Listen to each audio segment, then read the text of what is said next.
Hello and welcome to another edition of the GSMC College Football Podcast. And you know what day it is. Today is draft day. One of my favorite days of the year, personally. As you can see in the background, that way. In the background, Cleveland Browns fan. So the NFL draft is basically my Super Bowl. I love the draft. So most of our show is going to be focused on the draft today. Also going to talk a little bit about the House settlement being delayed, what Judge Claudia Wilken kind of commented on about that. Then we're going to talk, like I said, bunch of draft stuff. Going to do top 5 wide receiver prospects in this year's draft class. Also just going to talk about some of the rumors that have been flying around today. Obviously on draft day, you start hearing a bunch of stuff. We're going to go over some of it, what some people have been saying, some predictions. We're also going to talk a little bit about some veterans who could be on the trade block, could be traded today on draft day. And then we're going to end our show by previewing some guys still in college that could be potential first-round picks in 2026. But before we get into any of all that, I just want to remind everyone that we love hearing from you during the show, whether it's a quick comment, thoughtful question, or just an opinion and insight that you have to share, you have to get out. We love to hear it. One easy way to ensure that your comment gets on the air, gets read, is to use the Super Chat feature. Do that. You can click the $ at the bottom of the chat box and send in your comment, question, insight there. This is a great way to ensure that your comment gets on the air. It's also just a great way to support our channel, support what we're doing here at GSMC. We couldn't do what we do without you as a part of our community. We're so grateful to have you here. And if Super Chat is not your thing, you can also go to GSMCSportsNetwork to tip, donate, leave a comment or question there. Again, we're so grateful for all y'all, and we couldn't do what we do without you. But let's talk a little bit about the House settlement.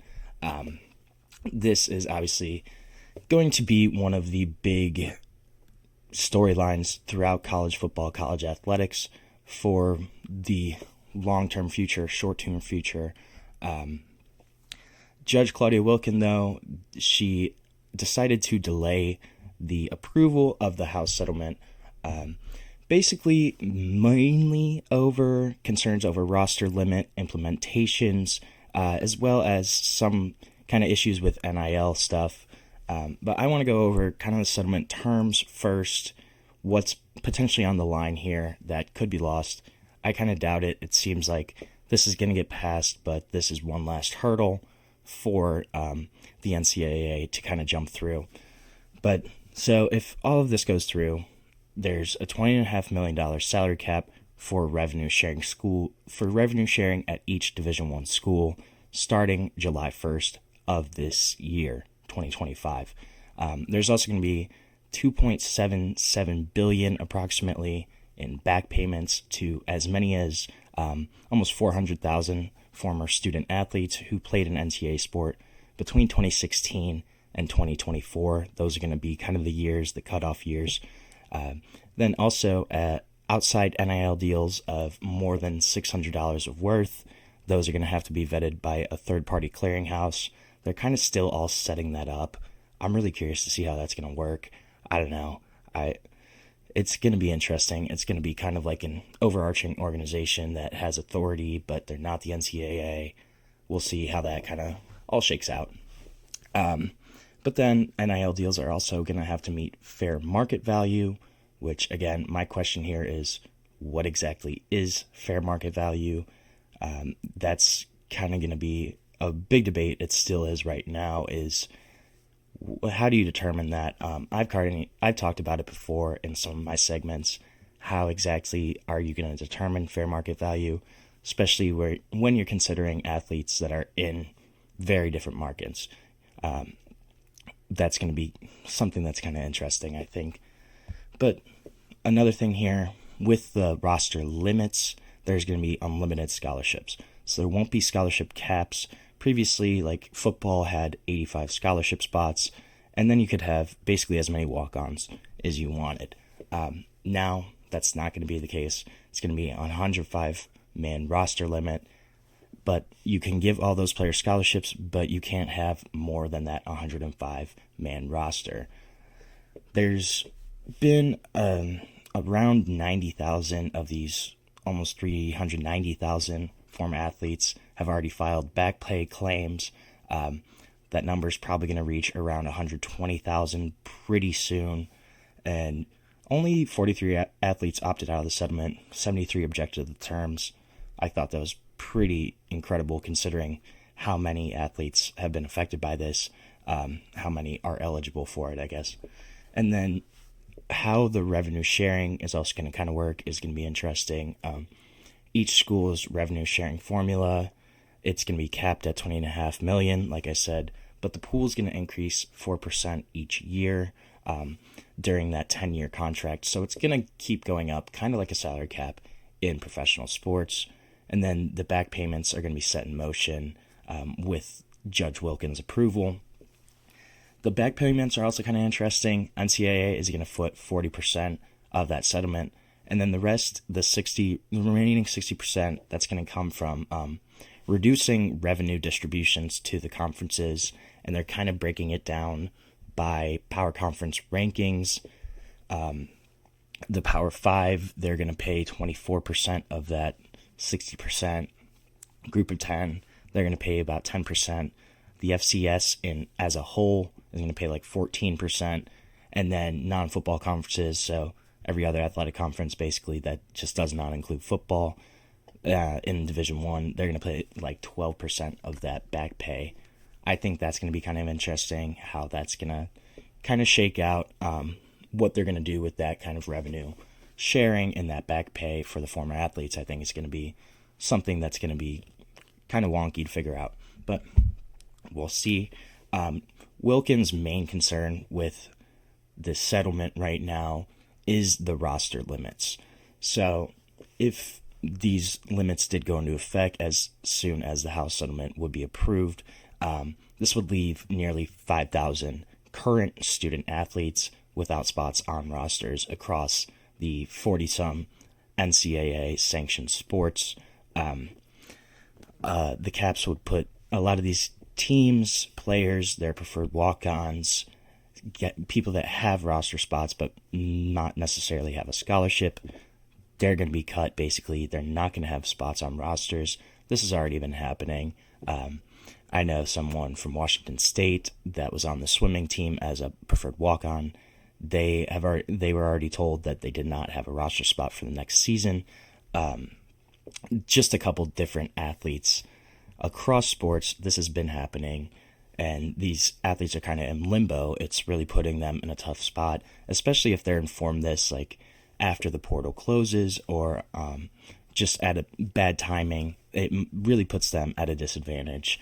So that was kind of her big thing. She said that it wasn't fair, it wasn't just. The very athletes that this settlement's supposed to help would actually be hurt by these roster limits, at least in the short term, because there could be thousands of current student athletes who in theory are supposed to be helped by the settlement. They're not going to be student athletes anymore, at least at the school that they were originally at. Her big thing was the absence of a grandfather clause. That's kind of where she's been pushing this, is to have the introduction of some kind of grandfather clause that allows current student athletes to still maintain their roster spots throughout their eligibility. Most likely kind of could be determined on how that grandfather clause would actually work, but it sounds like she really wants the integration of some kind of clause, some kind of transition plan to make this a more smooth transition to roster limits. There's also concerns about, with the roster sizes, roster caps, as their Title IX implications, if cuts disproportionately affect either men's or women's sports, how is that going to affect Title IX regulation? I think that's going to be kind of an interesting question here too. And then another thing I thought of is a lot of times you see, the NCAA getting sued for revenue for some kind of student athlete being paid type of theme. If the settlement does go through, I think we're going to see a lot more of individuals suing individual institutions. So you're not going to see an athlete sue the NCAA anymore. You might see them sue the actual school that they attend. If you think about, you have an athlete, say you have a football player at a school such as Ohio State, and then you have a football player at a school like Rutgers, but the kid from Rutgers is, a better athlete, but is not getting as much of a percentage of revenue as, the player from Ohio State.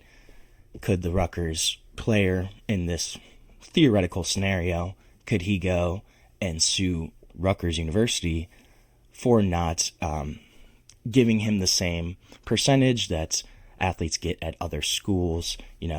That could be kind of something that we see if it's going to depend on how the schools kind of cut up their revenue. I think it'll be interesting to see.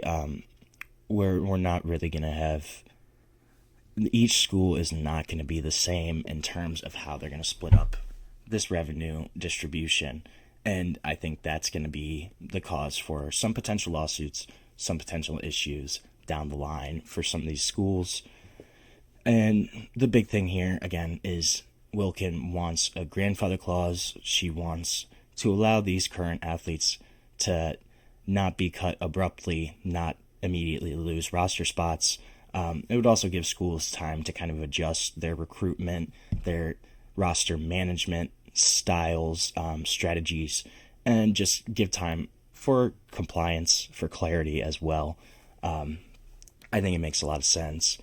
And the attorneys have 2 weeks, I believe, is the deadline.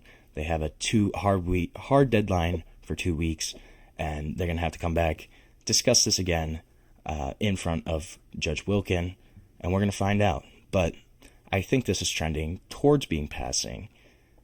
The big thing here is the roster caps, which was always my concern too.